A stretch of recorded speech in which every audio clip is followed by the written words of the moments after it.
구약성경 570면입니다. 구약성경 570면 열왕기하 6장 1절로 7절까지 찾으셨으면 같이 한 목소리로 하나님 말씀을 읽어내려고 하겠습니다. 선지자의 제자들이 엘리사에게 이르되 보소서 우리가 당신과 함께 거주하는 이곳이 우리에게는 좁으니 우리가 요단으로 가서 거기서 각각 한 제목을 가져다가 그곳에 우리가 거주할 초소를 세우사이다 하니 엘리사가 이르되 가라 하는지라 그 하나가 이르되 청하건대 당신도 종들과 함께 하소서 하니 엘리사가 이르되 내가 가리라 하고 드디어 그들과 함께 가니라. 무리가 요단에 이르러 나무를 베더니 한 사람이 나무를 벨 때에 쇠도끼가 물에 떨어진지라. 이에 외쳐 이르되 아 내 주여 이는 빌려온 것이니이다 하니 하나님의 사람이 이르되 어디 빠졌느냐 하매 그것을 보이는지라. 엘리사가 나뭇가지를 베어 물에 던져 쇠도끼를 떠오르게 하고 이르되 너는 그것을 잡으라 하니 그 사람이 손을 내밀어 그것을 잡으니라. 아멘. 자, 이 이야기를 읽을 때 여러분들은 어떤 생각을 하시나요? 산신령과 나무꾼 이야기 생각나지 않나요? 저는 이 이야기를 읽으면 자연스러운 것 같아요. 이제 어렸을 때 하던 이제 그런 이야기들을 많이 읽어서 그런지 산신령과 나무꾼 이야기가 떠오릅니다. 나무꾼이 잘 아시죠? 나무를 하러 갔는데 나무를 하다가 도끼가 연못에 빠졌습니다. 그러니까 산신령이 빠져가지고 이제 연못을 바라보면서 울고 있으니까 산신령이 나타나서 왜 우냐 이렇게 물어보잖아요. 도끼가 빠졌다고 하니까 산신령이 물속에 들어가서 어떤 도끼를 들고 나오죠? 예, 은도끼를 들고 나오잖아요. 이것이 네 도끼냐 하니까 아닙니다 하니까 또 들어갔다가 이제 이번엔 금도끼를 들고 나옵니다. 이것이 네 도끼냐? 그러니까 또 아닙니다. 그러니까 이번에는 다시 들어갔다가 쇠도끼를 들고 나와요. 이것이 네 도끼냐? 이렇게 보니까 네 맞습니다. 이렇게 대답을 하잖아요. 야, 너 참 착하구나. 예, 네가 그렇게 착한 걸 보니까 내가 이거를 다 주겠다 해가지고 다 가져가잖아요. 횡재를 하잖아요. 예, 이제 마을에 가서 이 이야기를 하니까 어떤 사람이 똑같이 횡재를 하려고 이제 와가지고 일부러 도끼를 빠뜨리잖아요. 그래가지고 어떻게 되죠? 예, 그 쇠도끼까지 찾지 못하고 잃어버리고 야단만 맞고 이제 가잖아요. 뭐 이야기의 그 핵심 교훈은 명백합니다. 거짓말해서는 안 된다. 정직해야 된다. 정직한 사람이 복을 받는다. 이제 그런 교훈적인 메시지를 우리에게 줍니다. 자, 어떤가요? 그 이야기하고 오늘 이야기를 비교하면 어떤 생각이 드나요? 그 산신령과 나무꾼 그 이야기는 사실 꾸며낸 이야기잖아요. 그런데 오늘 본문의 말씀은 어떤가요? 꾸며낸 이야기가 아닙니다. 우리는 그것을 일단 제일 먼저 분명하게 할 필요가 있습니다. 어떤 사람들은 이렇게 이야기하는 사람이 있어요. 아니 어떻게 가라앉았던 그 도끼, 쇠도끼, 그 무거운 쇠도끼가 떠오를 수가 있지? 물속에서 나뭇가지를 던졌다고? 그렇잖아요. 이건 중력의 법칙을 무시하는 거잖아요. 무거운 거는 아래로 떨어져야 돼, 가라앉아야 되는데 가라앉는 게 아니라 반대로 올라오고 있으니까 이거는 하나님이 정하신 그 중력의 법칙을 완전히 무시하는 겁니다. 그래서 어떤 분들은 이것을 있는 그대로 받아들이려고 하지를 않아요. 그래서 이렇게 얘기하는 분도 있어요. 사실은 이게 도끼가 물에서 떠오른 것이 아니라 엘리사 선지자가 이렇게 보니까 물이 맑아서 연못 물이 맑아서 이렇게 보니까 저기에 도끼가 있는데 나뭇가지를 갖다가 그 도끼 그 이렇게 손잡이 끼우는데 거기다가 이렇게 해가지고 나뭇가지를 그걸 끼워서 이렇게 건져냈다. 이렇게 또 우기는 분들이 있습니다. 그게 더 웃기지 않나요?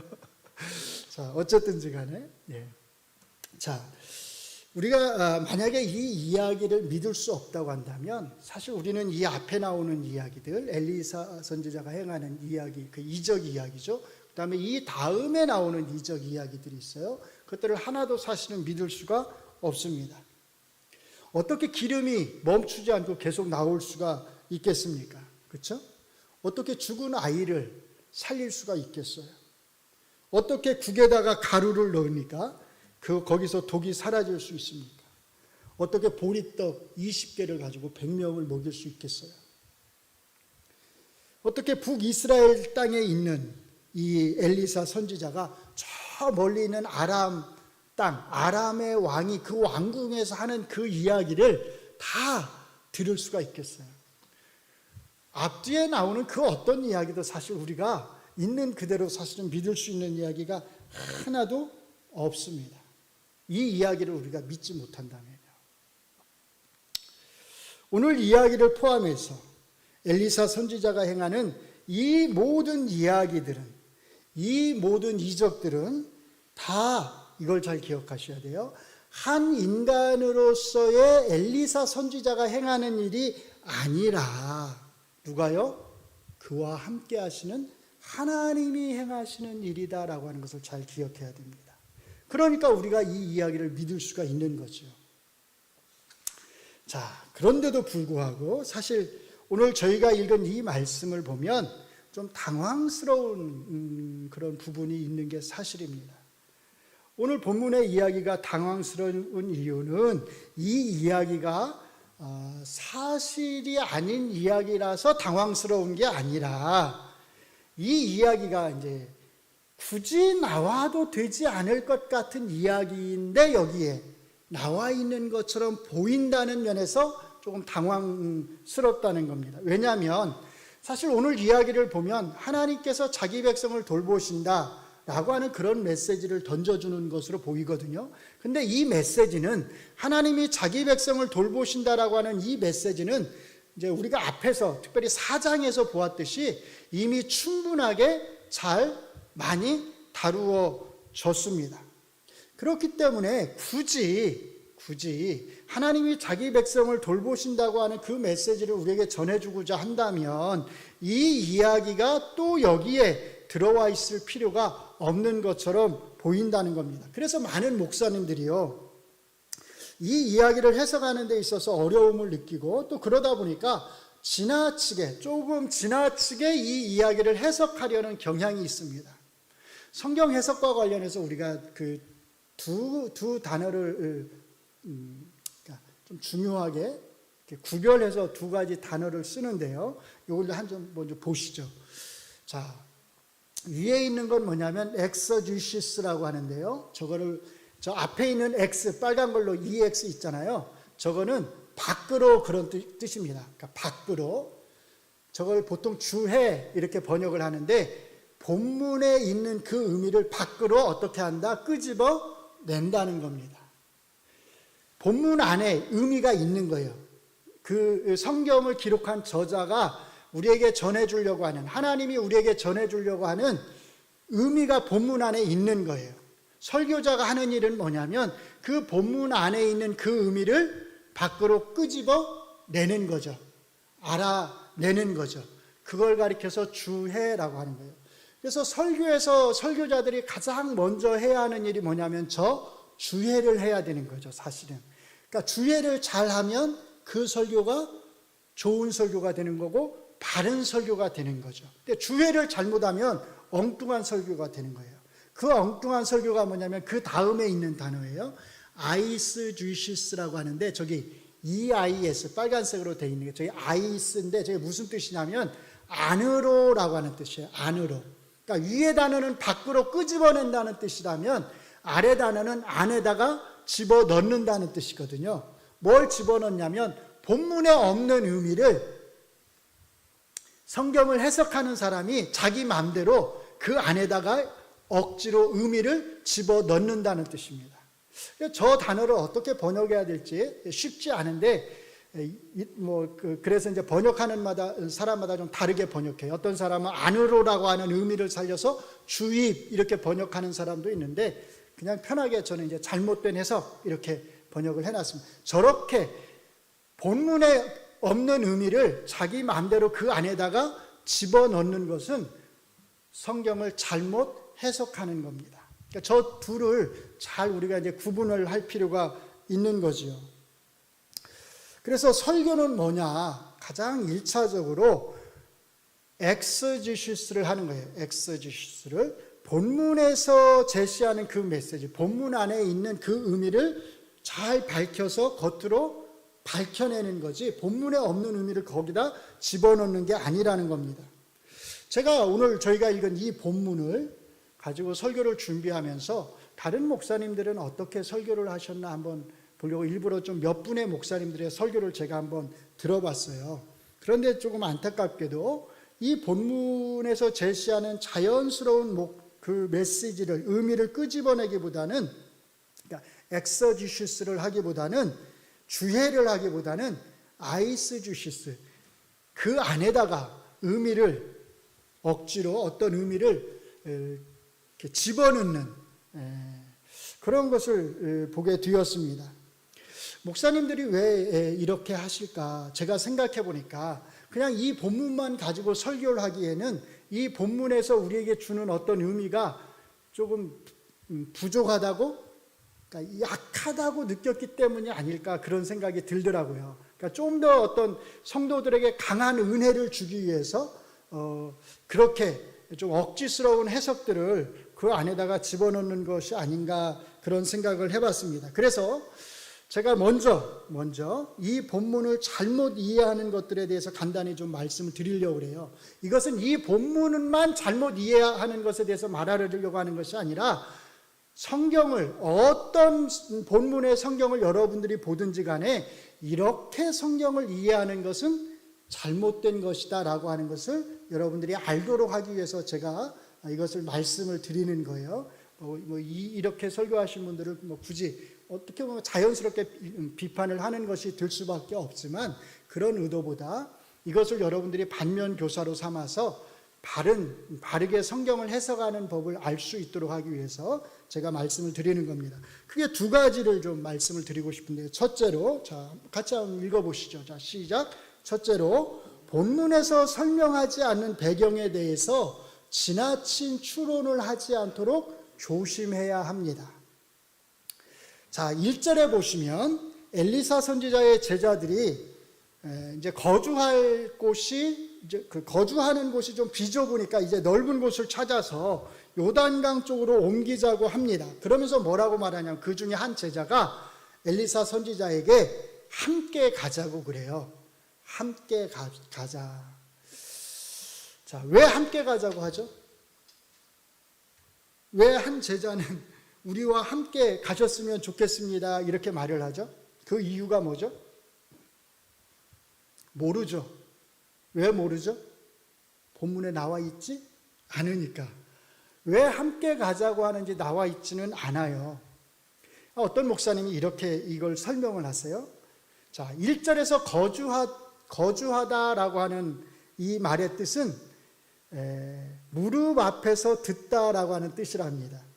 그래서 이 제자가 엘리사 선지자에게 함께 가자고 하는 것은 그냥 단순히 엘리사 선지자가 옆에 있었으면 좋을 것 같아서가 아니라 자기들에게 하나님의 말씀이 있어야 된다고 생각했기 때문이라는 겁니다. 그러니까 무릎 앞에서 듣는다는 말은 이제 그 무릎 앞에서 말씀을 배운다는 뜻으로 이해를 한 거죠. 그래서 하나님의 말씀을 가르쳐주는 엘리사 선지자와 함께 가고 싶다고 말을 했다는 겁니다. 그러니까 이 제자에게는 하나님의 말씀을 사모하는 열심이 있었던 거죠. 자, 어떻게 생각하세요? 거주하다에는 무릎 앞에서 듣다라는 뜻이 있고, 무릎 앞에서 듣는다고 하는 것은 하나님의 말씀을 듣고자 하는 이 제자의 열망이 드러난 것이다. 함께 가자고 하는 것은. 이게 이렇게 말하는 것이 은혜가 될지는 모르겠는데, 거주하다라고 하는 이 표현을 가지고 이 목사님은 너무 멀리 사실 나가신 거죠. 그래서 여러분들이 또는 우리가 설교자들이 단어의 뜻풀이를 할 때는 굉장히 조심해야 됩니다. 어떤 목사님들은 단어의 뜻풀이를 굉장히 좋아하시는 분들이 있어요. 특별히 이제 헬라어든 히브리어든 어떤 단어가 가지고 있는 그 단어가 옛날 본래 가졌던 그 단어의 뜻을 가지고 단어 뜻풀이를 하기를 즐겨 하시는 분들이 있어요. 그런데 사실은 그건 굉장히 조심해서 해야 되는 일입니다. 왜냐하면 어떤 단어가 쓰인다고 할 때 우리가 어떤 단어를 쓸 때 그 단어들이 고대에 본래 어떤 의미가 있었는지를 다 알고서 우리가 그 단어를 쓰나요? 사실 그렇지 않잖아요. 오늘날 어떻게 그 단어가 쓰이느냐를 염두에 두면서 우리가 그 단어를 쓰는 거거든요. 거주하다라고 하는 이 단어의 뜻이 무릎 앞에서 듣다라고 하는 그런 의미라고 하는 것을 엘리사가 캐치를 하고서 그럼 내가 함께 가겠다. 너 참 대단하구나. 이런 생각을 가지고 함께 갔겠어요? 그렇지는 않았을 거란 말이죠. 그래서 우리가 본문의 배경을 이해하는 것은 좋지만 저는 개인적으로 우리가 본문에서 말하지 않은 어떤 상황 설명 또는 본문이 말하지 않는 어떤 그 본문에 나오는 사람들의 그 감정에 대한 그 설명 이런 것들을 할 때는 굉장히 조심해야 된다고 생각을 해요. 이런 것들을 아주 풍부하게 잘 설명하시는 분들이 있어요. 근데 그런 분들 보면 대개는 문학적 소질이 있으시더라고요. 그래서 그 본문 안에서 명확하게 말해지진 않는데 그 상황이나 어떤 그 감정의 설명을 거기 나오는 사람의 그 감정에 대한 설명을 굉장히 멋있게 잘 하시는 분들이 있어요. 그런데 제가 볼 때 그런 분들의 그런 설명이 그렇게 사실은 타당해 보이지 않는다는 겁니다. 성경이 말하지 않는 것을 너무 많이 그 안에 집어넣고 있다는 겁니다. 그래서 우리가 가능하다면 본문에서 말하지 않는 것에 대해서는 지나치게 우리가 상상력을 발휘하고 그 사람의 입장이 되어서 또는 내 감정을 그 사람에게 이입해서 추론적으로 많은 것들을 이렇게 끄집어내는 것에 대해서 우리가 조심할 필요가 있습니다. 사실은 설교가 어려운 이유가 그거예요. 설교는 가능하면 본문 안에 있는 걸 가지고 해야 되는 거거든요. 그래서 본문 안에서 필요한 의미와 메시지를 꺼집어내는 게 설교이기 때문에 그래서 사실은 설교가 어려운 거예요. 소스가 그만큼 적잖아요. 자, 그래서 우리가 첫째로 주의해야 될 것, 본문 안에서 말하지 않는 것에 대해서 지나치게 많이 추론해서 상상하지 말자는 겁니다. 두 번째는요, 자, 같이 읽습니다. 시작. 신약에 나타나는 복음의 의미를 구약의 이야기에 억지로 끼워 넣지 않도록 조심해야 합니다. 이거 정말 조심해야 돼요. 엘리사 선지자가 나뭇가지를 던지니까 요단강에 빠졌던 도끼가 물 위로 떠올랐습니다. 자, 이게 뭘 의미할까요? 어떤 목사님이 이렇게 이것에 대해서 설명을 하셨어요. 물에 잠긴 건 죽는 것이고 거기서 올라오는 것은 사는 것입니다. 이것은 세례를 의미합니다. 이것은 초자연적인 신비입니다. 여기서 성경 전체를 관통하는 암시가 있습니다. 예수 그리스도께서 요단강에서 세례를 받으셨습니다. 왜 요단강에서 세례를 받으셨겠어요? 우리를 구원하기 위해서입니다.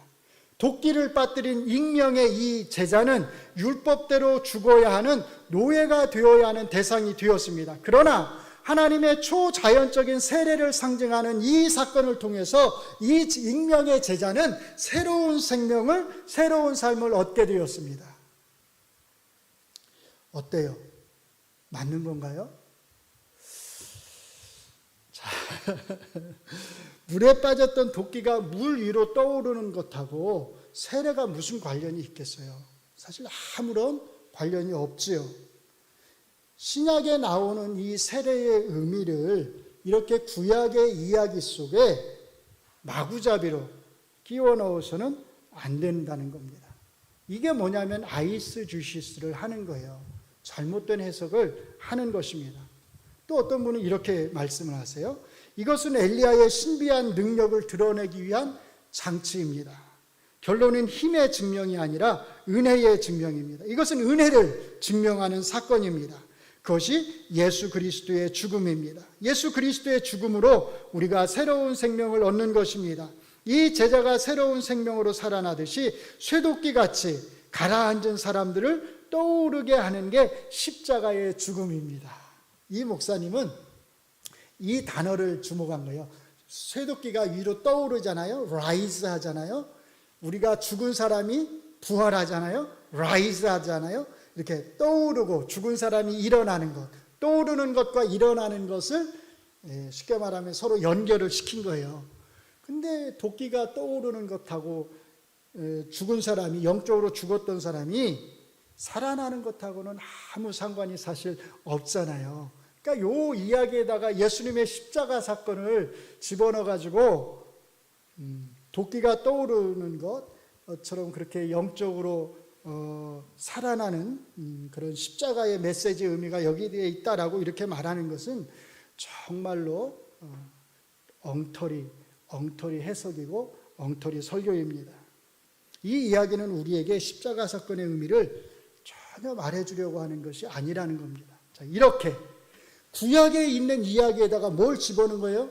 저 신약에 있는 복음에 대한 이야기를 집어넣는 거예요. 이렇게 하지 않도록 우리는 조심해야 된다는 겁니다. 물론 구약에 있는 어떤 이야기가 신약에서 어떤 의미를 가지고 있는지를 설명해 주는 게 있어요. 그렇죠? 그것들은 우리가 당연히 그렇게 받을 수 있죠. 대표적인 게 뭐냐면 엘리야 선지자의 시대에 하나님께서 남은 자 7,000명의 남은 자들을 두셨다고 그랬잖아요. 그렇죠? 그것을 갖다가 바울 사도께서 뭐라고 말하죠? 지금도 하나님의 은혜를 따라서 남은 자들이 있다. 그렇죠?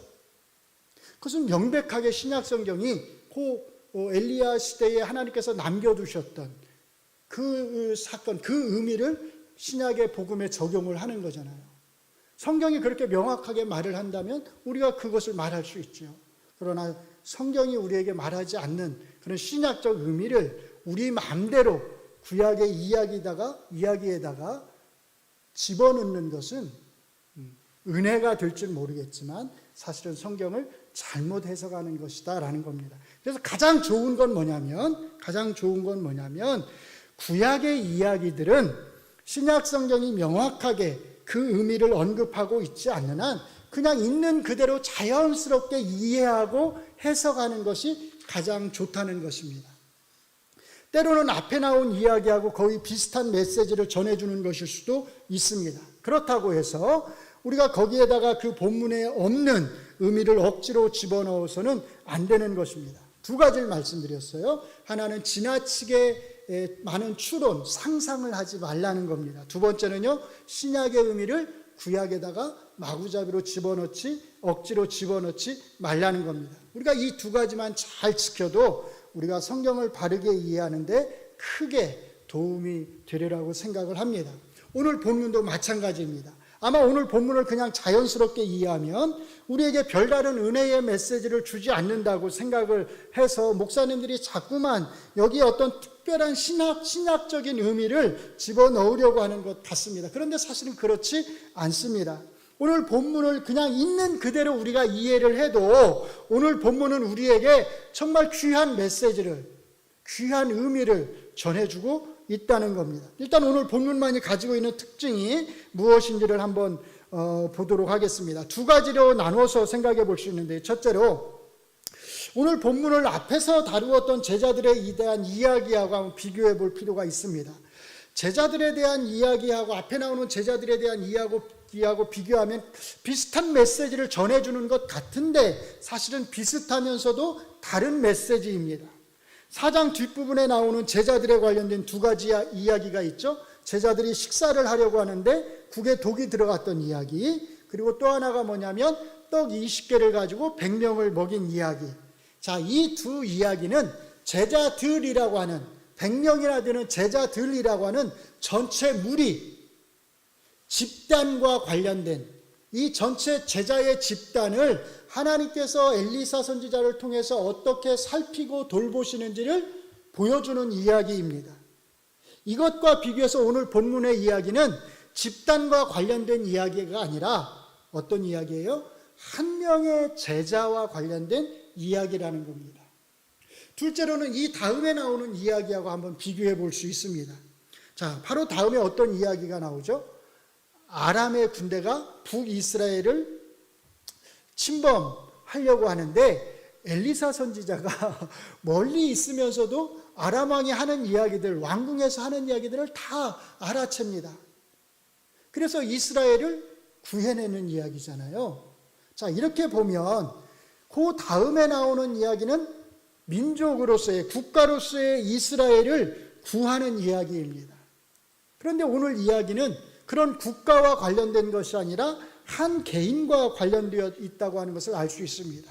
그러니까 앞에 나오는 이야기, 뒤에 나오는 이야기와 비교하면 물론 넓은 의미에서 하나님이 자기 백성을 구하는 이야기지만 오늘 본문의 이야기는 그 포커스가 개인에게 맞추어져 있다라고 하는데 사실 의미가 있는 것입니다. 한 개인으로서 제자가 처한 그 어려움에서 하나님께서 그를 구해 주신다라고 하는 겁니다. 오늘 본문은 어떻게 보면 우리 현대인들이 공감하기가 쉽지 않은 이야기입니다. 왜냐하면 오늘날 우리에게 돕기는 아무 보잘것이 없는 그런 것에 불과한 것이기 때문입니다. 그래서 우리가 이 본문을 제대로 이해하려면 이 시대 속으로 들어가야 합니다. 근데 사실 불가능한 일이죠. 그럼에도 불구하고 최대한 우리가 이 제자의 입장이 되어보려고 노력을 해야 합니다. 엘리사 시대가 대략 연도로 따지면 어느 때냐면 주전 840년경입니다. 얼마나 오래된 시대인지 아시나요? 고구려보다 더 오래된 시대예요. 고조선의 초기 정도에 해당하거든요. 그러니까 우리는 사실 고조선 그러면 마치 신화 속에 나오는 어떤 그런 나라의 이야기처럼 이제 그렇게 들리기가 쉬운데 그 정도로 오래된 이야기라는 겁니다. 역사적 이야기라는 겁니다. 이 시기에 이때에 철로 만든 도끼는 아무나 가지고 있을 수 있는 그런 물건이 아니었습니다. 오늘날처럼 그냥 쉽게 만들어낼 수 있는 그런 물건이 아니었다는 겁니다.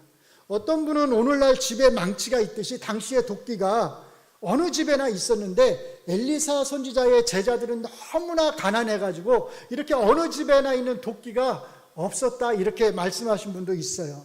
그런데 사실은 그건 잘못된 거거든요. 당시의 도끼는 어느 집에나 있었던 게 아닙니다. 제자들이 가난했던 건 맞지만 그렇다고 해서 도끼를 누구나가 다 소유할 수 있었던 것은 아니었다는 겁니다. 철로 된 이 도끼, 쇠로 된 이 도끼 자체가 매우 귀한 것이었다는 겁니다. 그래서 사무엘상 13장 20절에 보면 이렇게 말씀해요.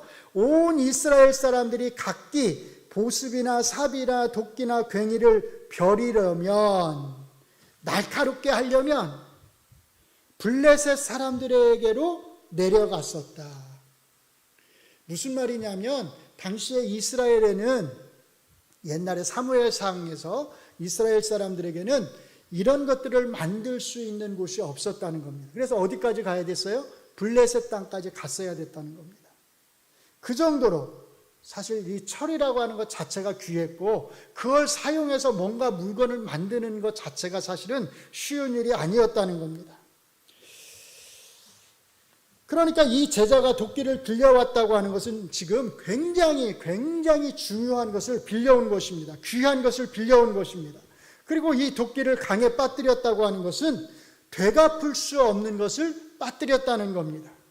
이 제자가 깜짝 놀라서 이 도끼가 빌려온 도끼라고 말하는 이유가 여기에 있습니다. 뭐라고 말하죠? 아, 네 주여, 이는 빌려온 도끼입니다. 빌려왔다는 걸 강조해요. 오늘날이야 우리가 남에게 빌려온 물건을 잃어버리면 어떡하죠? 똑같은 물건이 많이 있잖아요. 그래서 똑같은 물건을 사서 그냥 주기도 하잖아요.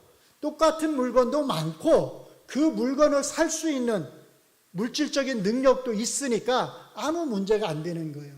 그러나 이 제자에게 있어서는 두 가지 다가 문제가 되는 거예요. 똑같은 도끼 자체가 많지 않고 그걸 구하는 것 자체가 어렵고 그것을 살 수 있는, 구할 수 있는 능력 자체도 없었다는 거죠. 그러니까 얼마나 난감합니까? 얼마나 어려운 상황입니까? 쉽게 갚을 수 있는 것이라면 이걸 쉽게 다른 걸로 돌려줄 수 있는 것이라면 이렇게 크게 놀랄 이유가 없는 것입니다. 제가 가만히 생각해 봤어요. 오늘날로 이거를 한번 빗대어서 설명하면 뭘로 할 수 있을까? 제가 친구한테 승용차를 빌렸는데 그 승용차를 잃어버렸어요. 도둑 맞았어요. 그 정도? 제가 볼 땐 그보다 더 할 것 같아요.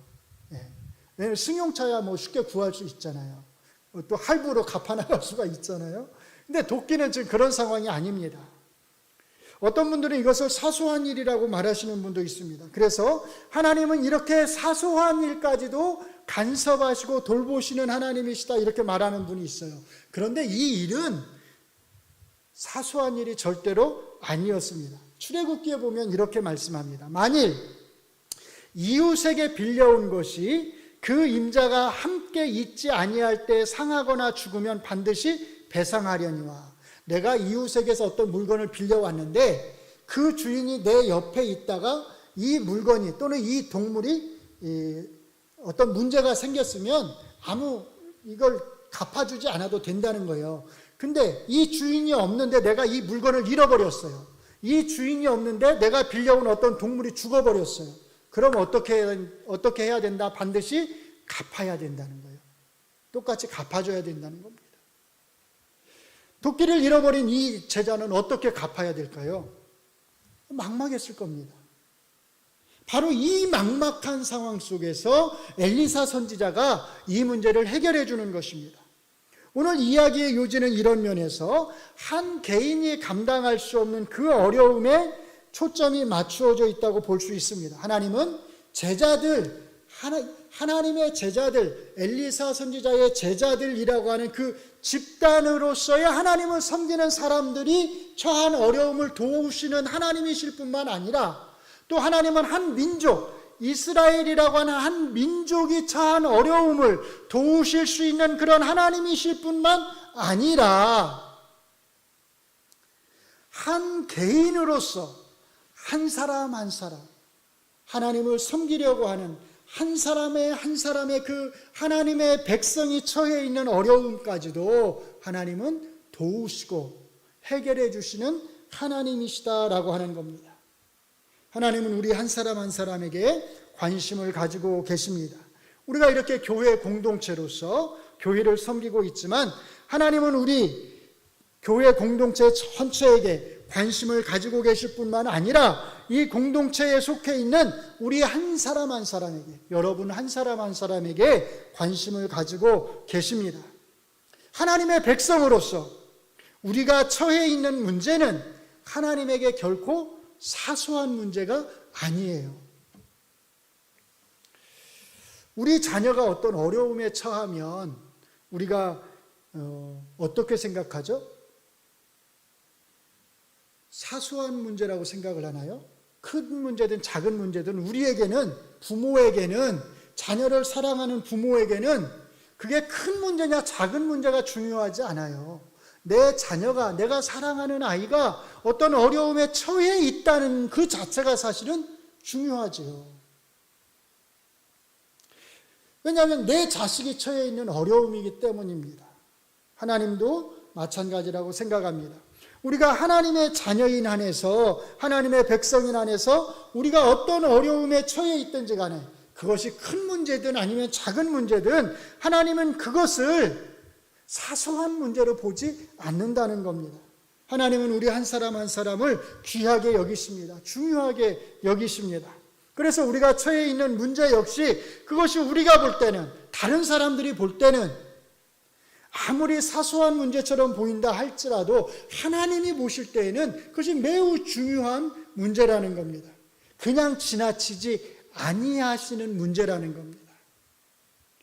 그 정도는 너 혼자서 해결할 수 있어 이렇게 말하면서 하나님이 무심한 듯 말씀하지 않는다는 겁니다.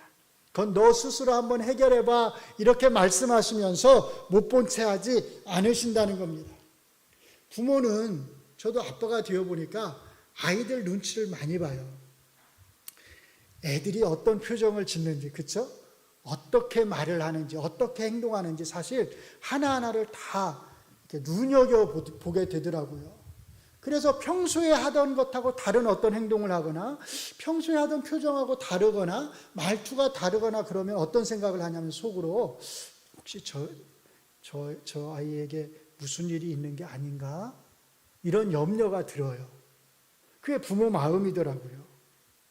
부모는 그렇게 자녀의 행동 하나, 표정 하나, 말투 하나까지도 세심하게 살펴봅니다. 우리 하나님도 우리에게 이렇게 세심한 관심을 가지고 계십니다. 나의 표정 하나, 나의 말투 하나, 나의 행동 하나하나까지도 하나님은 세심하게 살피시는 하나님이십니다. 제가 조금 이제 나이를 먹어보니까 신앙생활을 좀 이렇게 하고 나니까 깨달아지는 게 한 가지가 있더라고요. 이건 뭐 제가 깨달으려고 해서 깨달은 건 아니고 자연스럽게 제 입에서 그냥 저절로 나오는 고백이 하나 있는데, 그게 뭐냐면, 이제 하늘에 계신 우리 부모님은 좀 서운할지 모르겠는데 이런 생각이 들더라고요. 하나님은 내 부모가 나를 살피시고 돌보시는 것보다 더 세심하게 나를 살피시고 돌보시는구나라고 하는 겁니다. 저는 고등학교를 졸업하고 바로 이제 이렇게 서울 쪽으로 올라와서 나머지 삶을 저는 다 어떻게 보면 타지죠. 부모님을 떠나서 생활을 했어요. 그러니까 저희 부모님은, 제가 또 장남이니까 얼마나 저에게 많은 관심을 가지셨겠어요. 우리 부모님이 저에게 관심을 갖지 아니하셨다라고 하는 말이 아니라 너무 많은 관심을 가지셨죠. 사실은 장남이고 하니까. 또 첫 아이를 타지에 이렇게 떠나놓고 있으니까 밤낮 얼마나 많은 염려를 하셨겠어요. 제가 그것을 몰라서 하는 말이 아니에요. 제가 그걸 몰라서 든 생각이 아니에요. 그걸 아는데, 너무나 잘 아는데, 우리 부모님이 저에게 얼마나 많은 관심을 가지셨는지를 제가 너무 잘 아는데 어느 날 갑자기 그 생각이 드는 거예요. 하나님이 우리 어머님 아버님보다 나를 더 세심하게 보살펴 오셨구나, 나에게 더 많은 관심을 가져오셨구나 라고 하는 그런 생각이 들고, 그런 고백이 그냥 제 입술에서 저절로 나오더라고요. 우리 하나님이 이런 하나님이시라는 겁니다. 우리 하나님이 이런 하나님이심을 믿으시기 바랍니다. 이것을 굳게 믿고 우리가 살아간다면, 우리가 매일매일 우리 앞에 닥치는 어려움 앞에서, 그것이 어떤 어려움이든지 간에, 큰 어려움이든 아주 작은 그런 사소한 어려움이든, 하나님께서 그 모든 일에, 내가 처해 있는 그 모든 일에 다 관심을 가지고 계시다고 하는 것을 우리가 믿는다면, 그것들을 세심하게 살피시는 하나님이시라고 하는 것을 우리가 믿는다면 우리가 염려할 필요가 없습니다. 하나님이 우리를 위하신다면 그 무엇도 우리를 해할 수 없기 때문입니다. 기도하겠습니다. 하나님, 우리의 작은 것까지도 하나님께서 우리를 세심하게 살피시고 관심을 가지시고 하나님께서 돌보아 주심을 감사합니다. 그 하나님의 돌보심이 있었기에 오늘날 우리가 이 자리에 있는 줄로 믿습니다. 그 하나님의 은혜를 잊지 않게 하시고 늘 우리의 마음속에 깊이 새기면서 그 하나님의 은혜를 붙들고서 우리가 매일매일 담대하게 살아가게 하여 주시옵소서. 예수님 이름으로 기도합니다. 아멘.